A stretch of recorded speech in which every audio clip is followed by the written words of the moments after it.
Voilà, Père Sophia, c'est la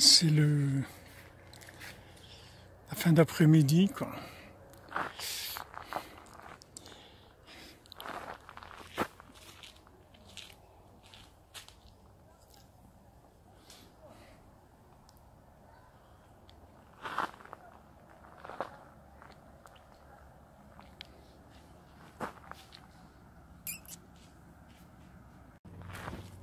Voilà, Père Sophia, c'est la fin d'après-midi, quoi.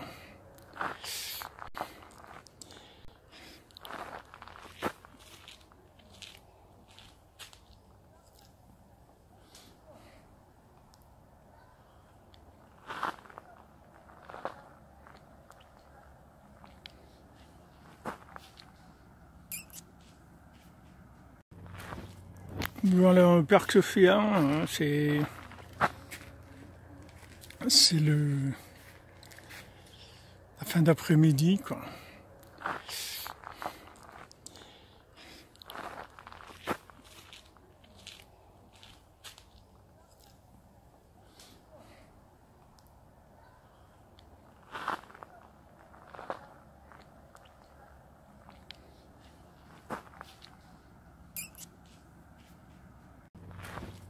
Voilà, Père Sophia, c'est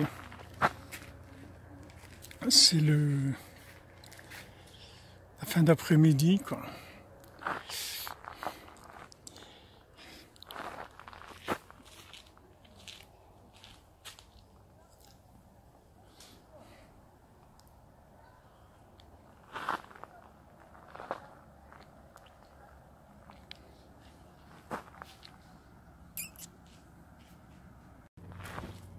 Voilà, Père Sophia, c'est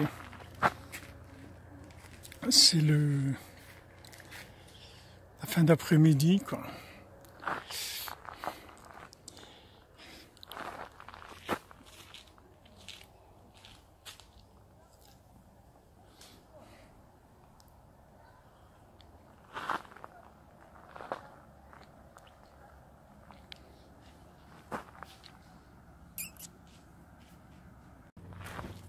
Voilà, Père Sophia, c'est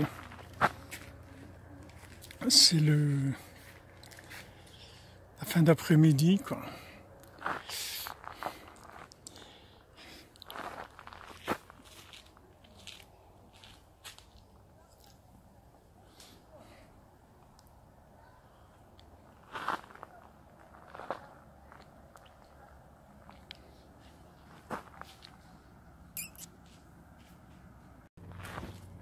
Voilà, Père Sophia, c'est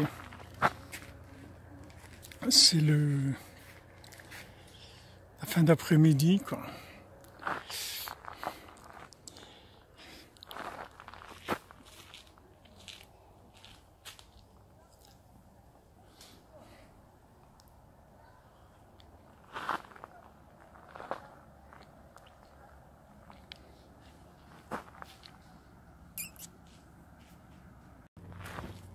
Voilà, Père Sophia, c'est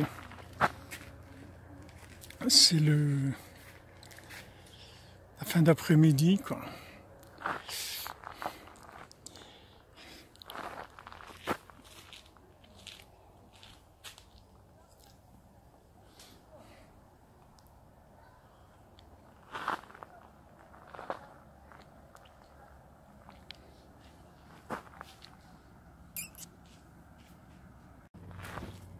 Voilà, Père Sophia, c'est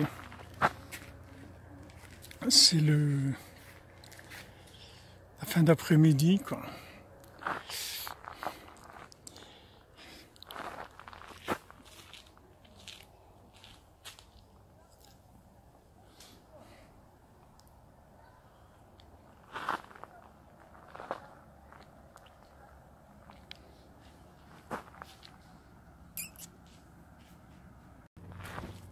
Voilà, Père Sophia, c'est la fin d'après-midi, quoi.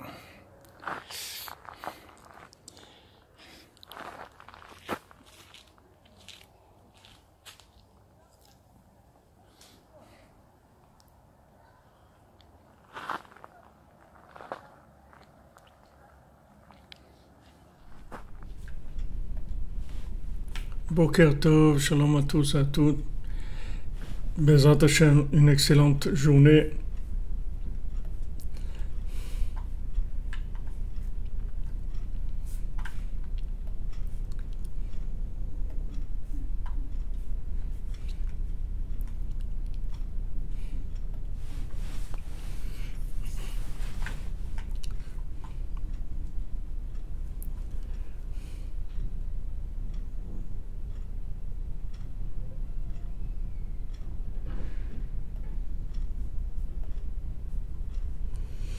Pourquoi, si Monsieur Elbaz, je vous ai fait une frayeur? De quoi?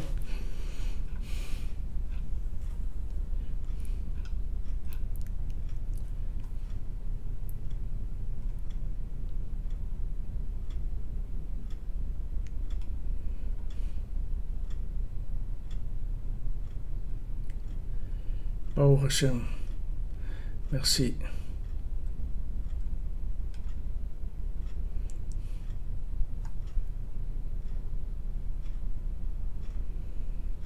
Et l'onishmat de Loïc, alors, Bezrat Hashem, que Rabbeinu, il s'occupe.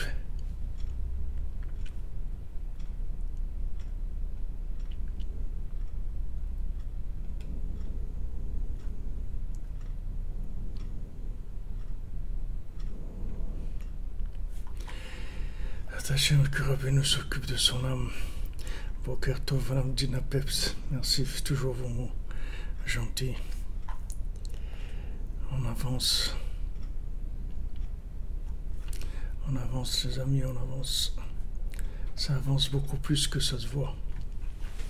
Alors, Bezrat Hashem, on fait le shiur pour la réfoua du Rav Besançon, Israël Yitzhak Ben Fortuné, David Ben Mesouda, à Cohen Noralia, Esther Chava Batraya Daniel, Rotsun Chana Batrachel, Moshe Raphaël Ben Hassiba Levi, Jonathan Olivier Fénichel, Daniel Ben Émilie Darmon, Rochama Bat Esther, Sandrine Bat Janine, Janine Bat Églantine, Marion Myriam Bat Véronique, Zachary Shlomo, Ben Shira, Dvora Kochava Bat Elisheva Bat Sheva, Léa Bat Hana, Oraïda Bat Rivka, Laura Bat Janine, Yura Bat Lisa Esther, Shaili Bat Sarah. Et à la mémoire de Israël Hirsch et Jonathan Chaim Chamous Ben Gabriel, Myriam Bat Rachel Shish, Noah Bat Esther Atlan, Shmuel Tibi Shibon Ben Siti Rachamim Ben Fredj. Refoua Shlema pour Myriam Bat Myriam.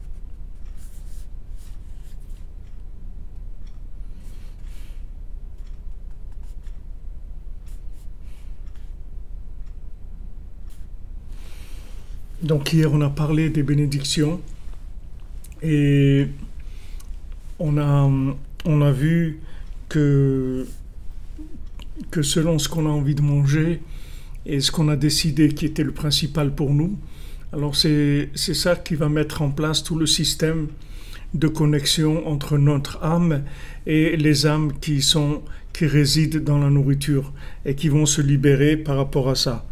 Donc hier, on a parlé du kavod, c'est-à-dire d'honorer la nourriture, d'honorer les individus en général. La dignité humaine, c'est quelque chose qui est très important pour permettre aux gens de s'exprimer, de donner le meilleur d'eux-mêmes. Et Menachamaim, parce que Rabbi Nathan, c'est la suite, il parle de ça. Alken tzaich linhog kavod ba'ochlin. Rabbi Nathan dit c'est pour ça qu'il faut honorer la nourriture. כי במקום שמלובשים נפשות צריך לנהוג בהם כבוד כדי שיתאוו הנפשות לצאת. Vous voyez, il écrit Beferouche, ce qu'on a dit hier, il le dit dans les mots de façon claire.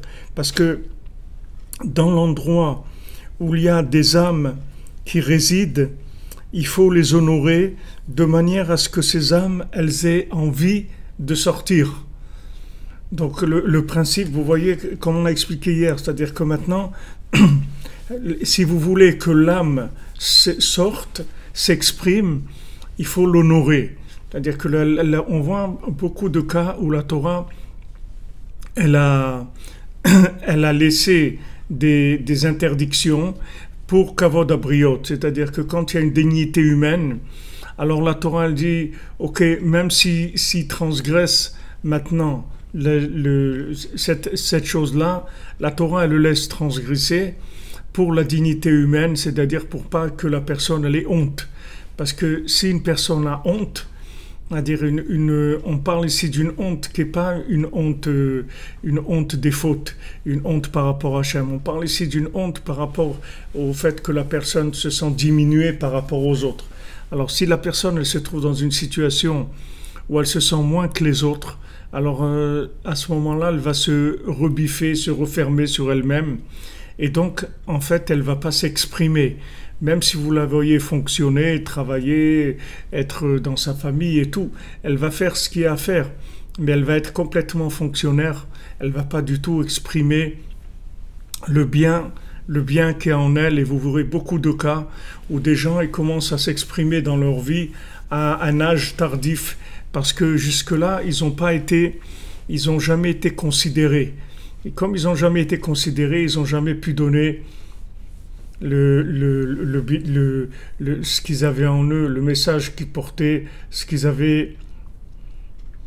Myriam bat Marie Refoua Shlema.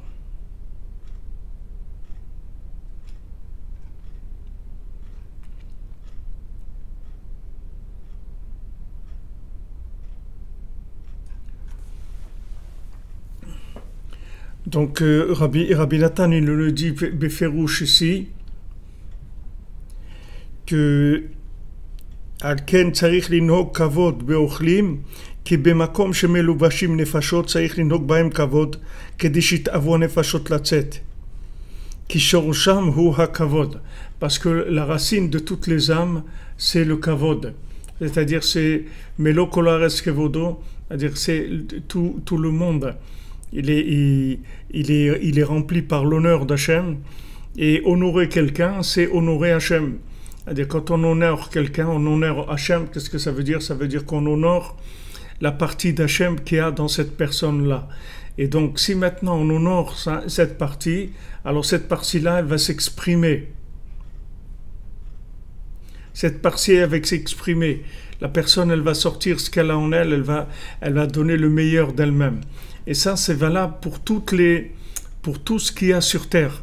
Tout, que ce soit le règne humain ou animal ou végétal ou minéral. Tout, si on donne, on donne à la personne ou à l'animal ou à la plante ou à la pierre l'honneur qui lui revient, alors elle va exprimer l'âme qui est en elle, c'est-à-dire elle va faire sortir l'âme qui est en elle pour la mettre en rapport de communication avec ceux qui l'ont honoré. Donc c'est une technique qu'il faut appliquer, qu'il faut connaître, il faut être conscient que si on veut que la nourriture, elle nourrisse notre âme et pas que notre corps, il faut l'honorer, il faut la considérer. Il faut la considérer avec du respect, il faut faire les bénédictions qu'il faut. C'est pour ça que vous voyez que le premier traité du Talmud, il commence par brachot, par les bénédictions. Nos sages disent qui est-ce qui veut être un chassid, alors il doit connaître les millets des brachot, il doit connaître les bénédictions. Parce que la bénédiction, c'est honorer la chose. C'est-à-dire quand vous avez un fruit devant vous et que ce fruit, vous dites que Hachem il soit béni, qu'il a créé ce fruit-là, alors il n'y a pas un plus grand honneur pour le fruit que de le considérer comme une créature d'Hachem et lui dire, tu sais, c'est ça le principal de ton existence, c'est-à-dire ce que tu représentes, c'est que tu as été créé par Hachem. Et ça, c'est merveilleux. Et ça, on doit l'appliquer à tout individu, toute situation, tout.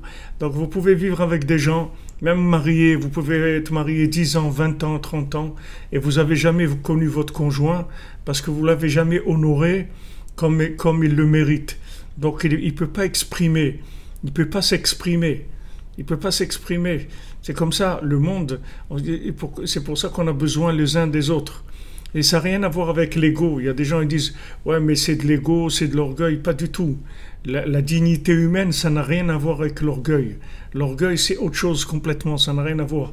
La dignité humaine, c'est quelque chose qu'on se doit pour que la personne, elle puisse vivre, elle puisse exister.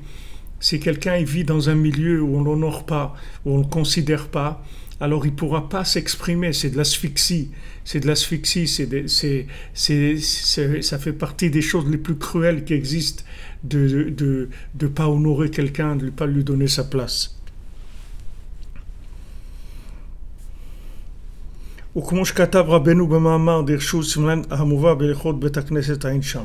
Donc Rabbeinu il a parlé de ça, puisque Rabbi Nachman c'était une des choses principales dont il a parlé, d'avoir de la considération du Derech Eretz par rapport à chaque chose, de manière à ce que chaque chose elle puisse exprimer toute la splendeur qu'elle a en elle.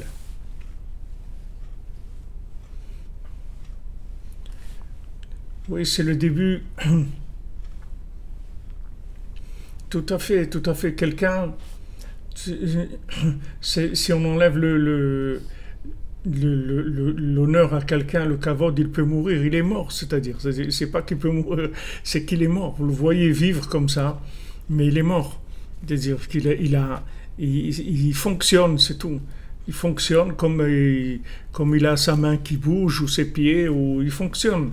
Mais lui, ce qu'il est, c'est-à-dire la Elokut, la divinité qu'il y a en lui, elle ne s'exprimera que si on lui donne la dignité qu'il faut.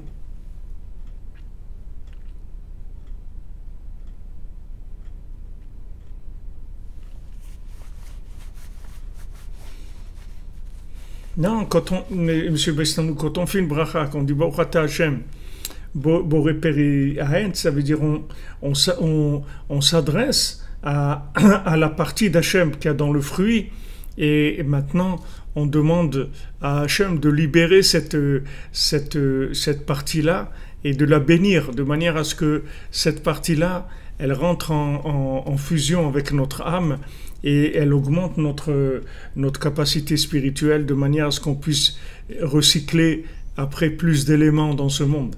Puisque plus notre âme va être imprégnée et va recevoir des parties d'âme, et plus elle aura la force de pouvoir traiter, de faire des opérations spirituelles sur des choses de plus en plus importantes, de manière à révéler l'honneur d'Hachem. Donc la bénédiction, elle s'adresse à l'âme qui a dans la chose, qui est une partie d'Hachem. Aussi on fait pour la réussite le shiur de Roselyne Shoshana Bat Liliane Rachel. Alors là on a fini cette petite halakha, c'est-à-dire cette page de l'écoute halachot sur notre Torah 54. Maintenant on va continuer toujours dans l'écoute halachot, mais dans un autre domaine, mais toujours le Torah 54.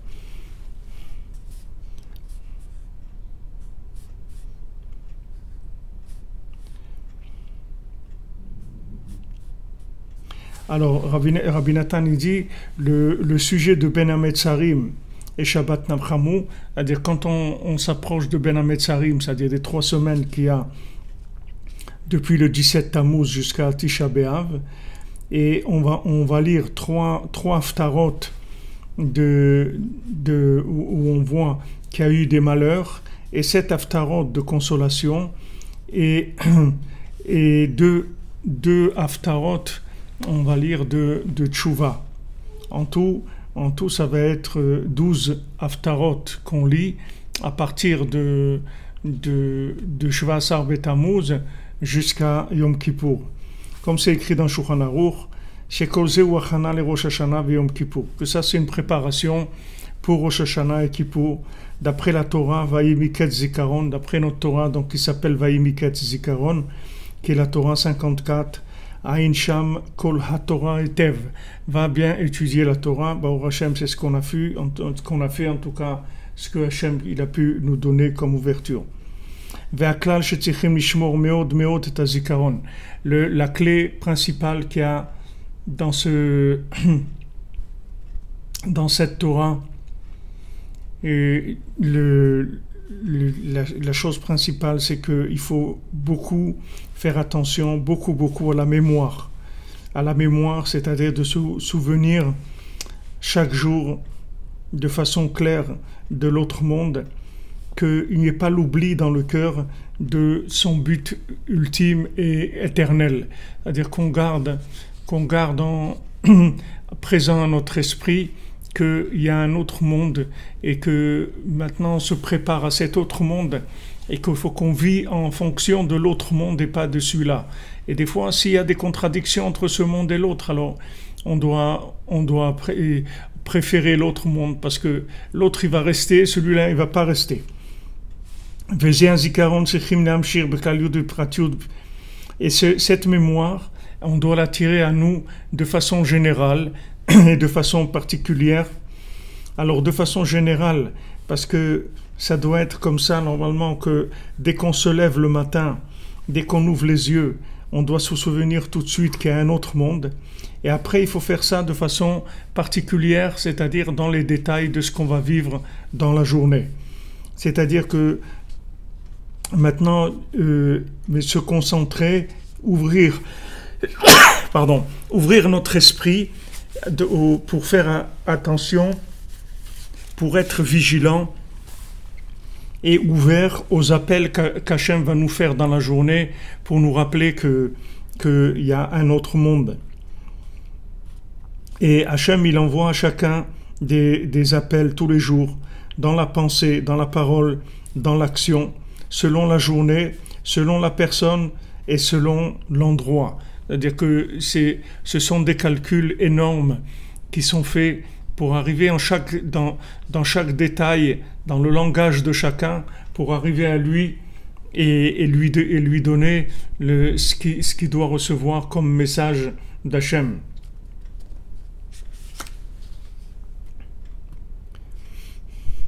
Parce que Akadosh Baruch Hu lui-même, si on peut dire ainsi, il se contracte depuis l'infini jusqu'à la chose la plus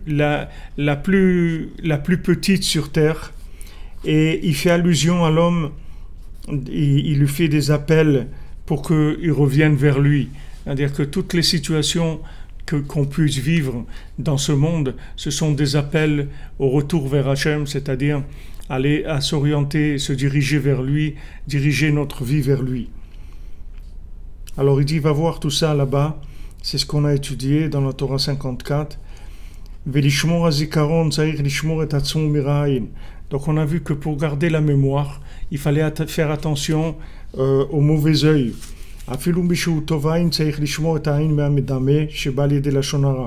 Et même celui qui a un bon œil, il doit faire attention à l'imagination, aux choses imaginaires qui viennent du Lashon Hara, que quand la personne dit des choses qui sont dit du mal d'autrui, ça va lui abîmer l'imagination, c'est-à-dire il va voir des choses qui ne sont pas vraies. Que maintenant, quand l'imagination est troublée, quand la personne fait du Lashon Hara, alors elle tombe de l'amour, de la Kedusha, de la sainteté, dans l'amour animal. C'est-à-dire, au lieu d'aimer les choses qui élèvent, il va aimer les choses qui sont méprisantes, qui sont dégradantes, qui sont des choses animales. Maintenant, comment on répare ça?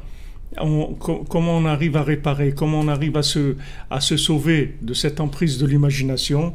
C'est par la main, c'est-à-dire la joie, comme on a vu, comme c'est écrit, et vous vous réjouirez là où vous enverrez votre main.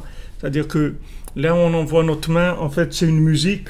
On avait vu que l'instrument de musique, le musicien, il envoie sa main sur les cordes et il choisit des notes et des sons qui sont en fait il va créer une musique de joie pour tirer la joie et laisser la tristesse de côté.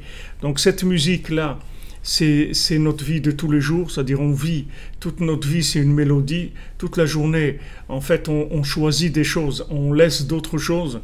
Donc on doit choisir des choses qui amènent la joie, c'est-à-dire qui amènent le contact avec Hachem, et de manière à ce que tout ce que là on envoie notre main, on soit joyeux. C'est-à-dire que du moment où maintenant ce qu'on recherche, c'est l'éternité, alors on va tout le temps être joyeux, parce que il n'y a de véritable joie que le flux divin. C'est-à-dire que la connexion avec la divinité, c'est ça qui est la véritable joie. Donc quand on cherche ça dans notre vie, et on va trouver, puisque Hachem lui-même, il ne fait que ça, Hachem, il ne fait que se manifester à nous tout au long de la journée avec toutes sortes d'expressions, que ce soit par les êtres humains, ou par des situations, ou par l'argent, ou par la nourriture, ou par toutes sortes d'éléments qui vont venir vers nous et nous appeler au service divin, c'est-à-dire de se rapprocher d'Hachem et d'être fidèle à lui, d'être proche de lui, de l'aimer.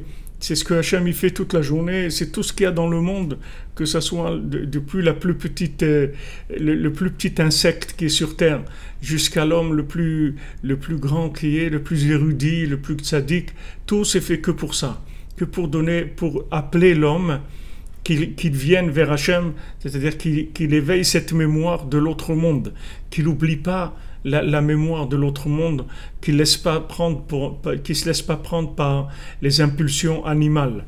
Donc on a vu que le Lachon Hara, ça fait tomber là-dedans, et que pour lutter contre ça, il faut de la joie.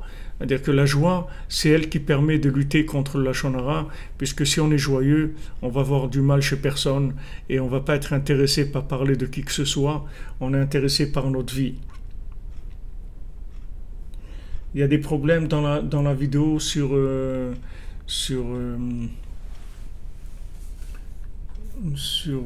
Facebook. Attendez voir.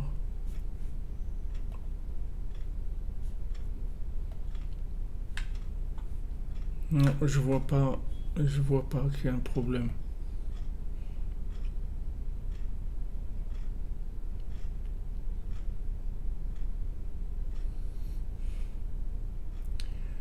Merdi, ne vous demandez pas pourquoi. Faites ce que vous avez à faire, c'est tout. Pourquoi? On ne sait pas pourquoi.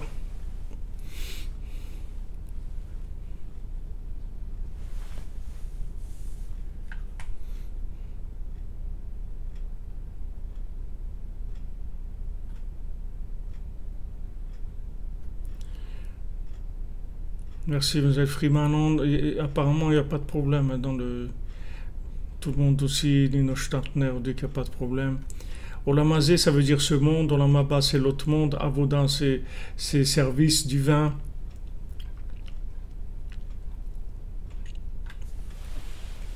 Ok, merci. Donc il y a une lutte, si vous voulez, entre l'oubli et la mémoire. L'oubli, c'est la tête par terre, c'est-à-dire chercher à tirer des émotions, des sensations de ce monde. Et la tête vers le haut, c'est de se souvenir qu'il y a un autre monde. Donc chaque situation, elle comporte les deux. Les deux, chaque situation. Chaque situation, elle va comporter en elle les deux. C'est-à-dire dans le libre arbitre, il va agir là-dedans. Est-ce que maintenant, je vais choisir ce qui va me dégrader, ce qui va me faire tomber, ou bien je vais choisir ce qui va m'élever et qui va me donner plus de conscience de l'existence d'Hachem. Donc ça, c'est nos choix permanents. Et la clé que Rabbi Nachman nous donne, c'est la joie. C'est-à-dire la joie, elle est indispensable, parce que si on n'est pas joyeux, on va être automatiquement attiré vers des choses qui sont basses. C'est-à-dire que la tristesse, elle attire vers le bas. La tristesse, c'est comme de la pesanteur vers des choses qui sont de la bassesse, qui sont des choses qui sont le côté le plus bas de l'être humain. Ça vient de la tristesse. Toutes les forces négatives, leur seule existence, c'est que par la tristesse des individus. Si les gens ils étaient joyeux, tout le côté négatif ne pourrait pas exister. Il n'existe que par la tristesse, c'est tout. Alors on est vraiment, comme on dit, mis en garde. Rabbeinu dit que mitzvah gdola liot besimcha tamid. Maintenant, chacun a des milliers de raisons d'être triste, mais il a des raisons aussi d'être joyeux. Alors qu'ils prennent les raisons d'être joyeux, qu'ils laissent les raisons d'être tristes et qu'ils prennent les raisons d'être joyeux. Et avec ça, il va commencer la connexion, le dialogue avec Hachem, puisqu'il va se rendre compte qu'Hachem lui parle tout le temps.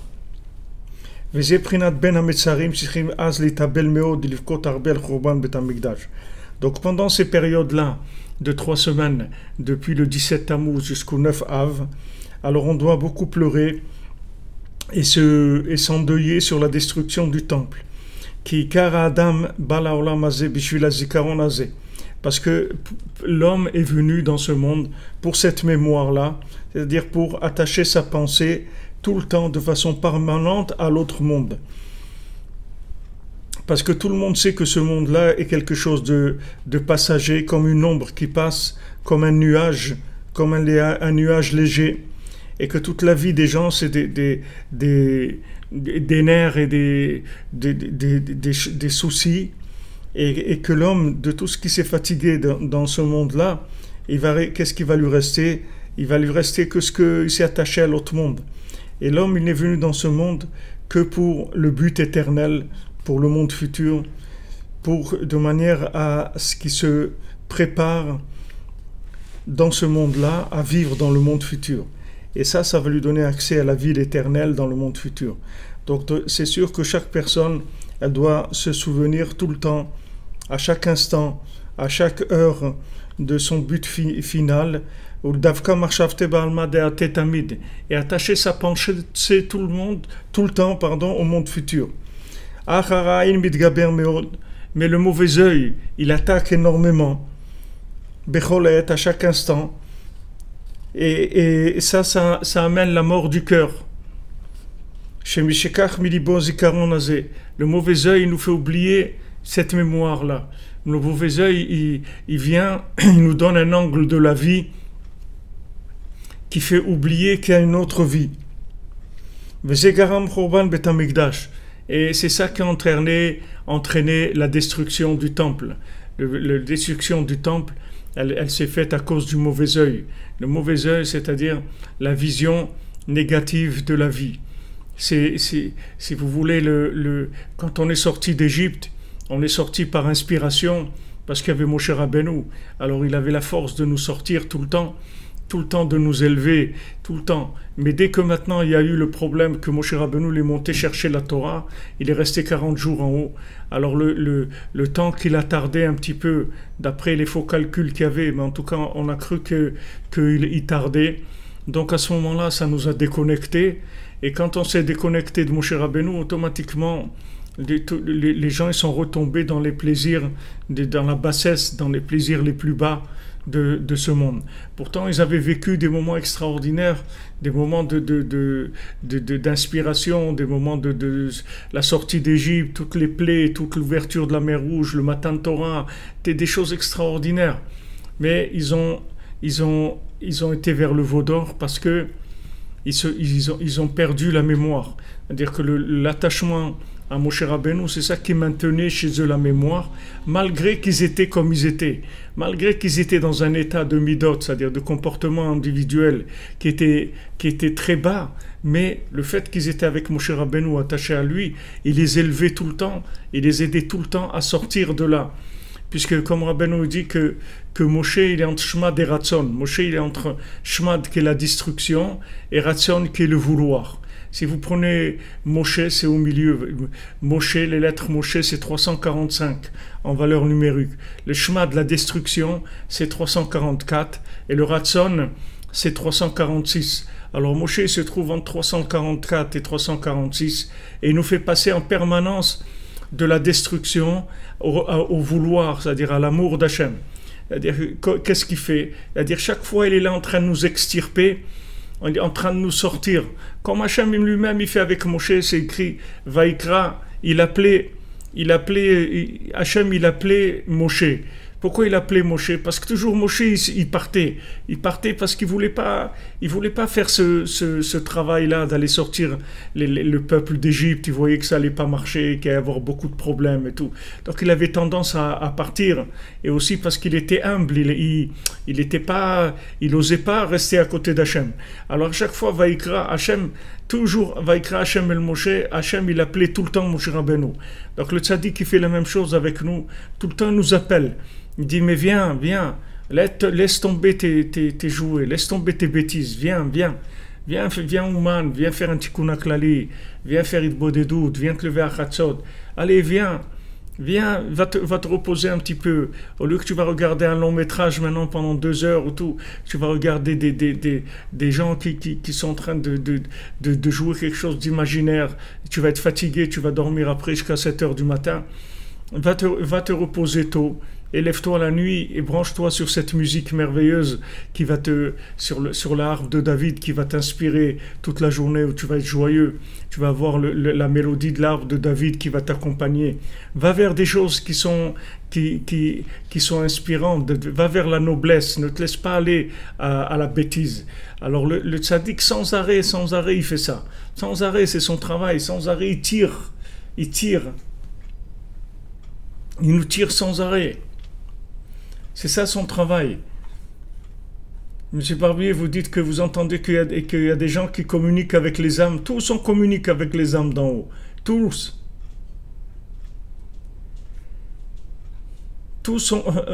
on communique avec les âmes. Tous. Ouais, la tristesse, elle alourdit, exactement. C'est du poison, vous avez raison.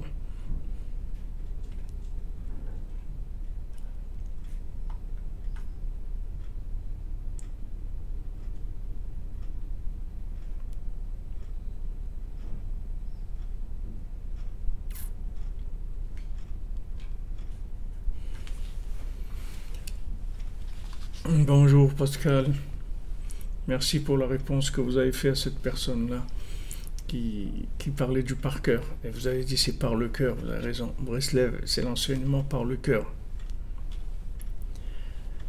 Ashrenu, Baruch Hashem. Donc il faut faire attention de rester branché. Il faut rester branché, c'est tout. Rester branché, et pour rester branché, il faut rester joyeux. Dès qu'on tombe dans la tristesse, ça coupe la communication. Donc le mauvais œil, il veut nous montrer un angle négatif de manière à nous attrister. Donc cet œil négatif, il faut le refuser parce que c'est quelque chose qui va vers la déconnexion. Donc tout ce qui est angle négatif de notre vie, angle négatif des autres, angle négatif du monde, et il faut l'enlever de notre champ de vision complètement. Parce que si on commence à regarder les choses négatives, on va tomber dans la tristesse. Et c'est là où veut nous amener notre ennemi numéro 1, le Yetzirah, Amalek. Amalek, il veut nous amener vers ça. Et dire voilà, que c'est quoi ta vie, regarde ça, regarde, il n'y a pas ça, regarde, il n'y a pas ci. Il faut pas rentrer du tout là-dedans. Parce que le but qu'il a, c'est de nous montrer, nous dessiner un tableau négatif de notre vie de manière à ce qu'on soit triste. Et quand on est triste, alors la communication est coupée. Et à ce moment-là, qu'est-ce qu'on voit? On voit un monde de passion et de bassesse et de ta'avot, et on est obligé d'avoir beaucoup d'argent et de manger beaucoup et d'avoir beaucoup de plaisir et d'avoir un yacht et d'avoir 3 voitures et d'avoir des trucs et d'avoir une maison avec une piscine au bord de la mer et d'avoir tout ça. Et en fin de compte, quand on aura tout ça, on va voir qu'on est malheureux parce que le fils qui nous est tombé dessus, ou parce que ça, ou parce que l'autre. Et des problèmes, il y en a tout le temps dans ce monde. Ce monde-là, c'est un gros problème, c'est big problem. Et c'est tout ce monde-là. Donc la seule façon d'en sortir, c'est de changer l'angle de la caméra. Il faut changer l'angle de la caméra. Il faut se mettre sous un angle où on voit que quelque chose de positif. On voit le côté positif de la vie, et à ce moment-là, on ne tombe pas dans la tristesse. Et si on ne tombe pas dans la tristesse, la communication avec l'infini est maintenue, et à ce moment-là, Hachem, il nous parle à travers chaque chose. Chaque chose va nous parler d'Hachem, va nous encourager, va nous inspirer pour faire des choses bien, etc. Et si on va, Chas v'Shalom, dans l'angle négatif, alors le mauvais œil, il entraîne la déconnexion. Et c'est ça qui a entraîné la destruction du temple. La destruction du premier et la destruction du deuxième aussi.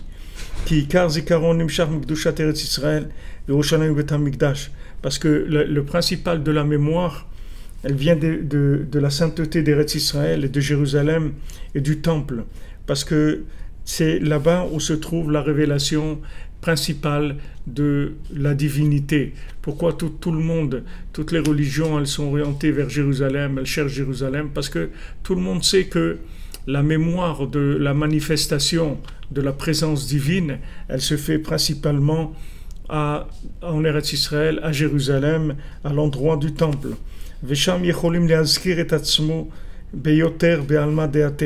Et là-bas, on peut se souvenir, c'est-à-dire comme on dit, se rafraîchir la mémoire par rapport au monde futur. Comme on fait quand dans l'ordinateur, quand on recharge la page parce qu'il y a un petit problème, ça bug un peu. Allez, on recharge la page et les choses elles se remettent à leur place. Alors, l'endroit du Beth Amikdash, c'est un endroit où on recharge la mémoire, c'est-à-dire on remet la mémoire à sa place. Comme c'est écrit dans tout endroit où mon nom sera mentionné, et Rashi dit Venze la bebet Amikdash. Et quand on dit dans tout endroit où je mentionnerai mon nom, Hachem il parle de l'endroit du temple. Parce que dans le temple, on avait le droit de prononcer le nom d'Hachem de façon explicite. Ce qu'on n'a pas le droit, nous, de dire le nom Yud Ke Vav Ke, on ne peut pas le prononcer. Mais dans le temple, il prononçait le nom d'Hachem. Qu'est-ce que c'est? Pourquoi la Torah elle dit Azkir, je vais mentionner? Parce que dans le mot mentionner, il y a le mot mémoire en hébreu. Quand on dit les Azkir, ça veut dire se souvenir d'eux. Parce que la mémoire principale, elle vient d'Hachem lui-même. C'est-à-dire que d'où vient la mémoire de l'autre monde, c'est par la manifestation d'Hachem dans ce monde.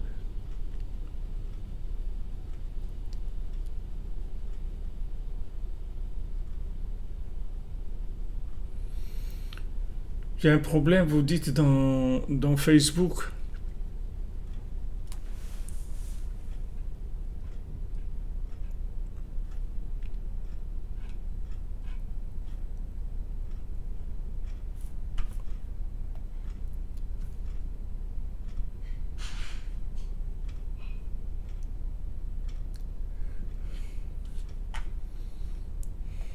Je sais pas, moi je vois pas qu'il y a un problème.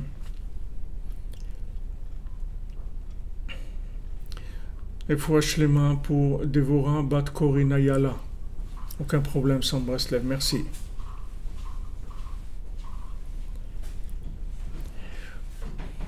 Ok, alors la mémoire elle-même, elle vient d'Hachem.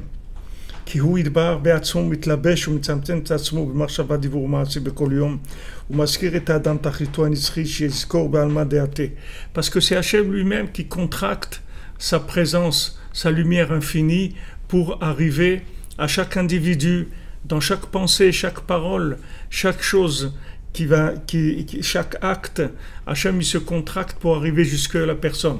Mais pour pouvoir comprendre ces messages, il faut être libéré du mauvais œil et de la tristesse. Et à ce moment-là, les messages ils sont clairs. À ce moment-là, on comprend clairement le message d'Hachem. Valken ketiv belashon azkir. C'est pour ça que c'est écrit dans le langage de Azkir, c'est-à-dire mentionner, qui veut dire en fait remémorer.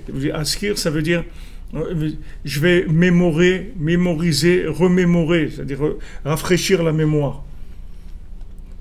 C'est-à-dire que l'homme, il va dire il va mentionner le nom d'Hachem, et à ce moment-là, il va se souvenir d'Hachem. C'est-à-dire, comme c'est écrit, Midé d'Aberibon, Zachor Eskerenu. C'est-à-dire que quand j'en parle, je m'en souviens. Il y a des gens qui veulent oublier quelque chose. Alors ils n'en parlent pas parce qu'ils ne veulent pas s'en souvenir. Mais quand on en parle, alors on s'en souvient. Donc, dans le temple, on avait le droit de dire le nom d'Hachem de façon explicite, parce que là-bas, il y avait la mémoire qui se révélait de façon claire, évidente. Donc à ce moment-là, on peut dire le nom d'Hachem lui-même. Mais dans un autre endroit, on ne peut pas, parce que l'endroit, il n'est pas assez saint, c'est-à-dire la révélation, elle n'est pas assez forte pour qu'on puisse dire le nom d'Hachem de façon explicite. Donc quand Hachem nous dit, dans l'endroit où je vais rappeler mon nom, je vais mentionner mon nom, ça veut dire cet endroit-là où on a le droit de mentionner le nom d'Hachem, puisque c'est la mémoire par définition, puisque c'est l'endroit de la création du monde, l'endroit où toute la spiritualité arrive dans ce monde, de là où toutes les prières aussi, elles montent de cet endroit-là. כי הוא יתברך בעצמו ומצמצם עצמו כביכול להזכיר את האדם שיזכור שמו הגדול, שהוא זיכרון עלמא דעתה, שהם בחינת שם מלא כמובן שם אין שם. Donc maintenant le nom d'Hachem de façon complète, c'est-à-dire le nom d'Hachem qui est le plus proche de l'essence de l'infini, c'est le nom d'Hachem de Yud Ke Vav Ke, mais quand il est prononcé comme il s'écrit. Or nous, même quand on lit Yud Ke Vav Ke, on le lit Adnout, on le lit pas Yud Ke Vav Ke, parce que on peut pas dire ce nom-là dans n'importe quel endroit, on peut le dire que dans le Beth Amikdash, c'est le seul endroit où on peut mentionner là-bas le nom d'Hachem. Donc les noms, quand on dit Hachem, on dit Hachem, il est Adon Olam, Hachem Gadol, Gibor, Nora, grand, fort, redoutable. Tous les noms qu'on peut donner à Hachem, ce sont des noms de représentation. Mais ce n'est pas des noms d'essence. C'est-à-dire, dans l'essence même, il n'y a pas de nom. Mais le nom le plus essentiel qu'il y a dans ce monde-là d'Hachem, c'est le Shem Havaya, le Shem Yud Ke Vav Ke. Mais pour le dire, il faut que ça soit dans l'endroit du Beth Amikdash, et quand le bon Beth Amikdash est construit. C'est ça la...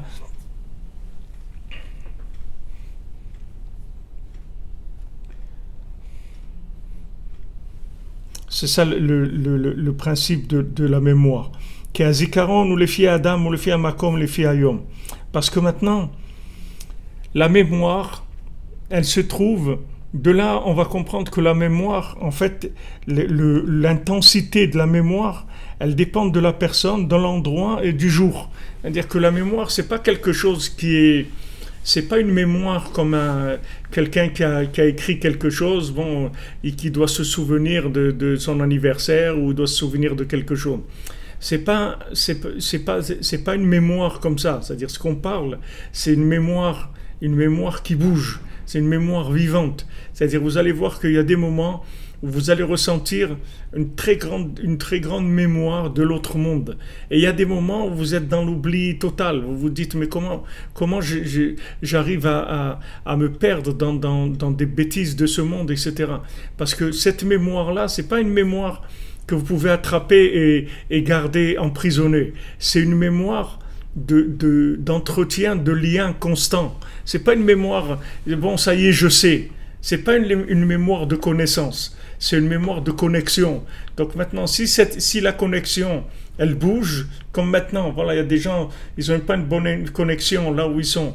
Alors, ils n'entendent pas, ils ne voient pas la vidéo ou autre. C'est le même principe. C'est-à-dire que la connexion avec le Shem Hashem, il va être en mouvement. C'est-à-dire, c'est tout le temps, cette connexion, elle bouge tout le temps. C'est pas quelque chose qui est figé. C'est-à-dire, la conscience d'Hachem, elle bouge en permanence. Comme Rabbeinu dit dans Sichot Haran, en français ça s'appelle la sagesse de Rabbi Nachman, c'est la sagesse de Rabbi Nachman. Il dit là-bas que David Ameler, il dit Ki ani yadati ki gadol Hashem, parce que moi j'ai su combien il est grand Hashem. Alors Rabbeinu il explique que même David Ameler il dit j'ai su à un moment, mais ça y est c'est parti, maintenant c'est une autre connaissance, une autre conscience d'Hachem. La conscience d'Hachem, c'est pas la connaissance intellectuelle d'Hachem. Même si sur papier vous connaissez Hachem, vous acceptez le principe de son existence, le principe que c'est lui qui dirige le monde, le principe que tout vient d'Hachem. Sur papier, c'est une chose, mais la connexion, c'est un autre monde complètement, ça n'a rien à voir avec ça. Et cette connexion, elle s'entretient par le niveau de joie. Plus vous allez être joyeux, joyeuse, et plus votre esprit, il va être libéré de la pesanteur de ce monde, et il va pouvoir se connecter avec des manifestations du nom d'Hachem, là où vous vous trouvez. Mais ça bouge tout le temps, ça bouge. Pour ça que Rabbi Nachman dit, des fois on est dans un endroit, et on ressent très fort une présence divine. Alors Rabbi Nachman il dit, il faut rester là, à l'endroit là, et parler avec Hachem, parce que ça veut dire qu'il y a eu des circonstances qui ont fait qu'à ce moment-là, il y a une révélation où on ressent quelque chose. Et il y a plein de gens qui vont passer à cet endroit et vont rien ressentir, parce que c'est par rapport à moi. Donc à ce moment-là, je parle avec Hachem, parce que j'accuse réception de cet éveil-là, de cet éveil de conscience. Donc ce qu'il nous dit, c'est que l'endroit parfait de la révélation du Shem Hashem, ça se faisait dans le temple.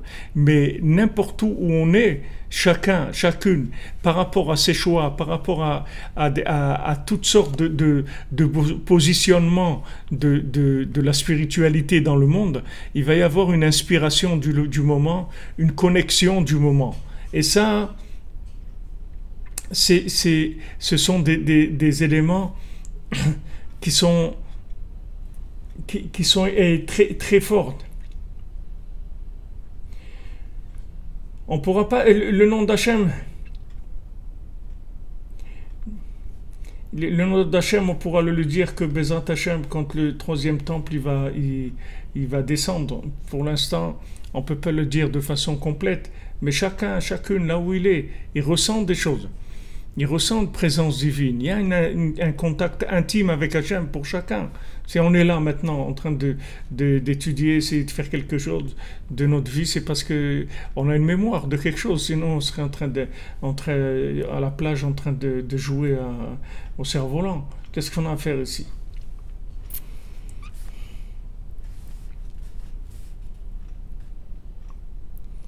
ובאמת בכל יום, בכל מקום, בכל אדם שבעולם יכול לזכור תמיד בעלמא דעתי, אם ישים ליבו היטב לזה ולא יטה את עצמו.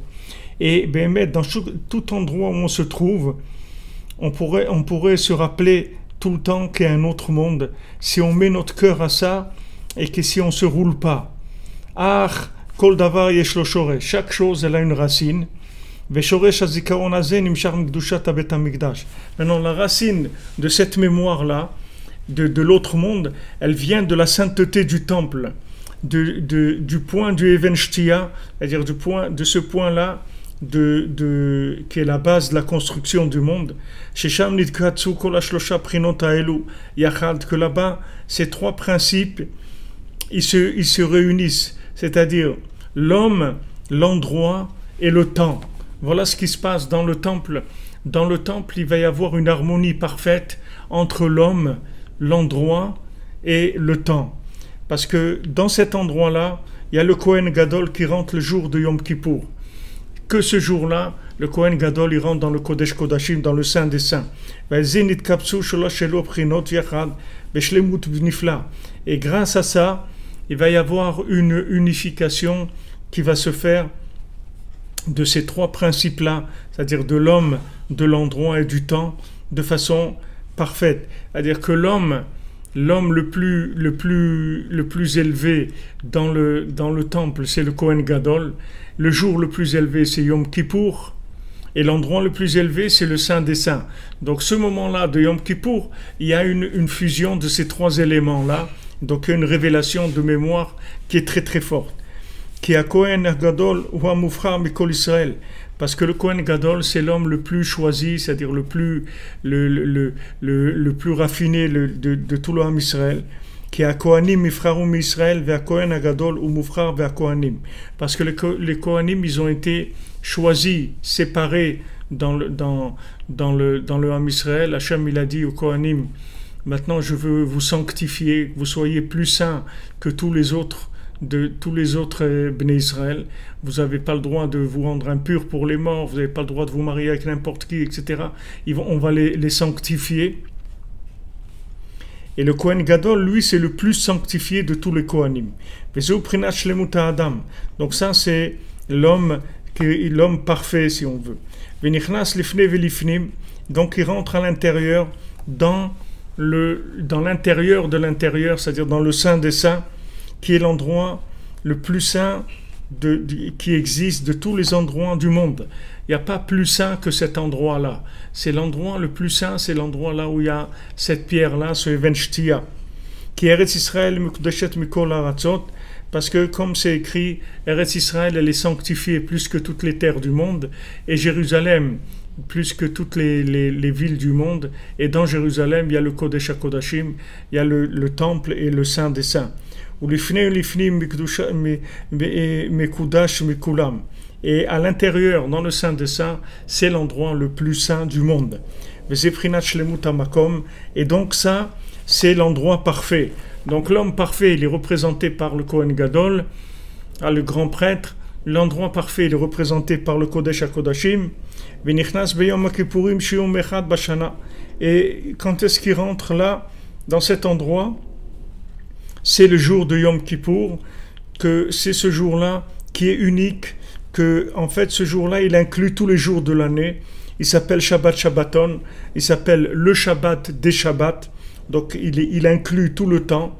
Sheu Kadosh Mikol Yemot Hashana, il est le plus saint de tous les jours de l'année, comme c'est écrit Yamim Yutzaru Velo Echad Bahem. Il y a des jours qui ont été créés comme des jours, mais un jour qui est plus que tout, c'est Yom Kippour. C'est-à-dire tous les jours ils ont été créés comme des jours. Mais il y a un jour très spécial qui est le jour de Yom Kippour qui est au-dessus du temps. Et donc ça c'est la sainteté, la perfection dans le temps, perfection dans l'humain. Kohen Gadol dans l'endroit, le Saint des Saints, et dans le temps Yom Kippour. Donc dans le temple, c'est la racine de la sainteté humaine, de la sainteté de l'endroit et du temps. Donc de là vient la Gdusha de Yerushalayim, la Gdusha de Jérusalem et d'Eretz Israël. Et de là-bas, la sainteté, elle va commencer à se diffuser, à se dispatcher dans tous les endroits du monde, dans chaque individu, pour chaque moment de l'année. Donc il va y avoir ce principe-là d'individu, d'espace et de temps, il va s'élargir à tous les endroits de la terre, tous les moments et tous les individus. Que chacune là où elle se trouve, il va avoir la possibilité de se rappeler chaque jour d'après l'endroit où il est, de la présence divine. C'est-à-dire que ces trois éléments qu'il y a dans l'endroit du temple, en fait, ils vont servir de base pour toute l'humanité, pour tous les individus, tous les endroits et tous les moments. C'est-à-dire qu'ils vont comprendre les appels d'Hachem, c'est-à-dire comment Hachem il se manifeste, le Shem Hachem lui-même, c'est-à-dire comment Hachem lui-même il vient se manifester à chacun d'entre nous, là où il se trouve. Que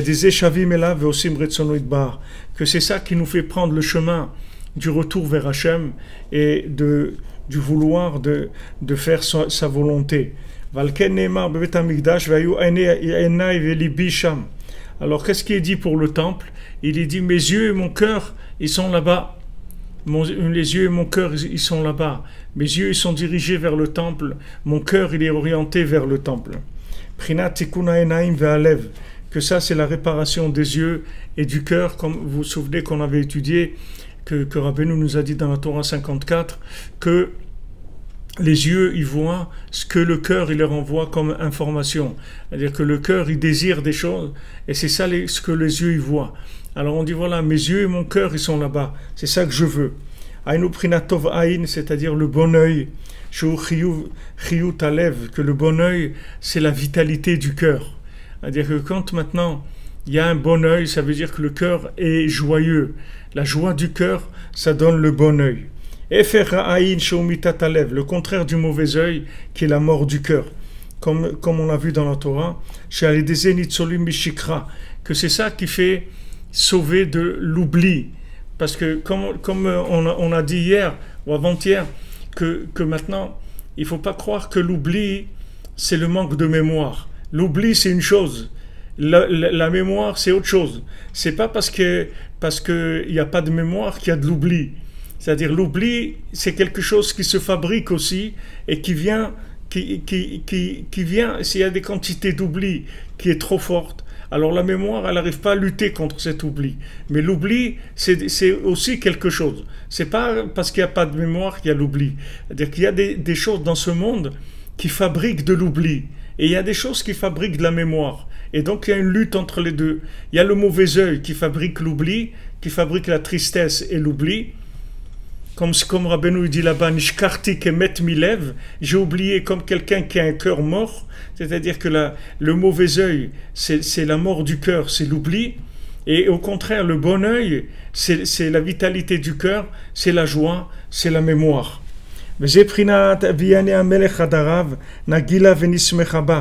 Comme c'est écrit, le roi, il m'amène dans ses résidences, et que je sois dans l'allégresse et dans la joie d'Hachem. Haïnu bevet hamikdash, c'est-à-dire dans le temple. Et ça va nous rappeler de notre bien-aimé, c'est-à-dire c'est comme ça qu'on va se rappeler d'Hachem. Kisha mikar hazikaron, parce que dans cet endroit-là, c'est la mémoire la plus forte qui est de tout ce qui existe dans le monde, de tous les endroits du monde. L'endroit de la mémoire de base, elle est là. Dans cet endroit-là, c'est là-bas où il y a toute la mémoire. Mais le mauvais œil, il est très jaloux de la grandeur d'Israël.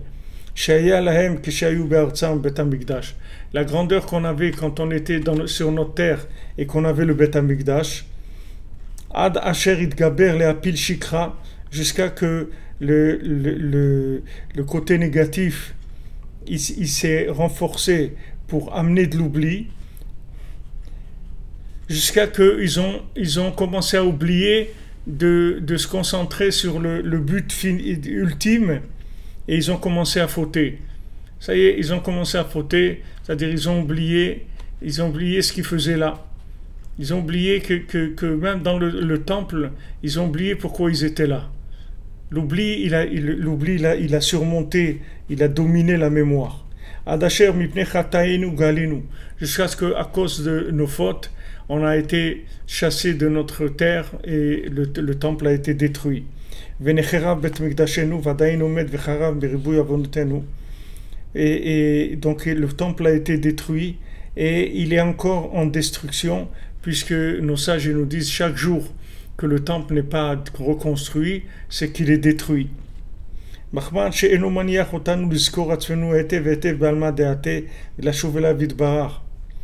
que le Yetzer Hara, il ne nous laisse pas nous souvenir de l'autre monde de façon claire et revenir vers Hachem. C'est-à-dire qu'il essaye de nous faire oublier tout ce qui peut nous faire oublier, nous faire entrer de la haine gratuite, puisque le deuxième temple il a été détruit par la haine gratuite. La haine gratuite, elle vient du système binaire, c'est-à-dire du système de compétition. C'est ça qui amène la haine gratuite. S'il n'y a pas de compétition, il n'y a pas de haine gratuite. La haine gratuite, elle vient, ouais, lui, ça, et truc, la jalousie, la haine gratuite. Alors cette haine gratuite, cette jalousie, elle entraîne la shonara et elle entraîne la mort du cœur. Elle déconnecte la personne. La personne, elle est déconnectée. Donc elle ne comprend plus le langage d'Hachem. Elle ne sait même plus qu'Hachem il s'adresse à elle. Parce qu'elle est déconnectée. Elle est déconnectée à cause de la tristesse et du mauvais œil et de la haine. La haine, s'il n'y avait pas s'il n'y avait pas de compétition, il n'y aurait pas de haine. Il n'y a pas de haine, puisque si maintenant chacun il a son truc à lui, il a sa connexion avec Hachem, pourquoi il va avoir de la haine? Pourquoi vous voulez avoir de la haine?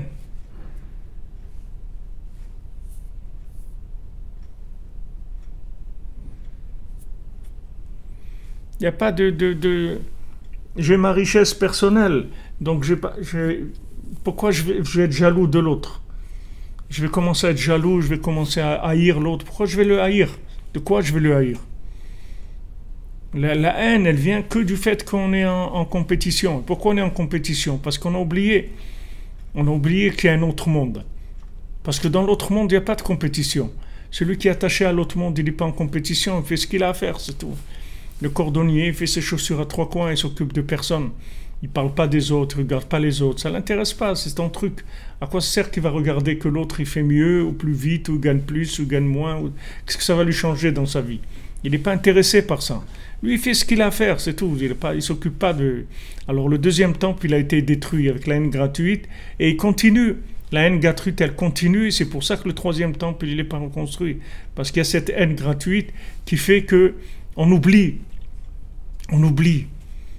qu'il y a l'autre monde. Cette haine gratuite, c'est le résultat de la compétition.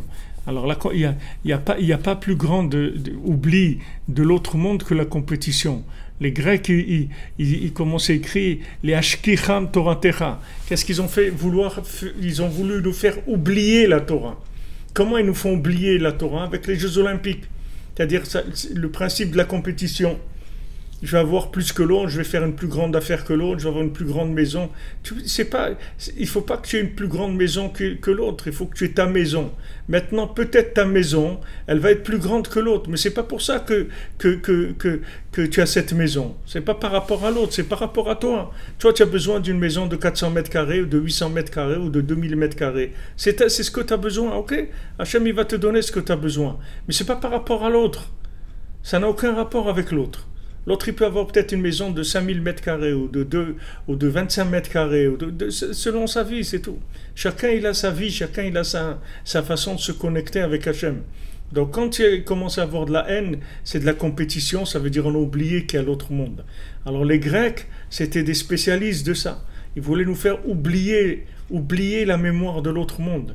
Complètement oublier. C'est-à-dire que la personne, elle tombe dans l'oubli, c'est-à-dire l'exploitation binaire du monde.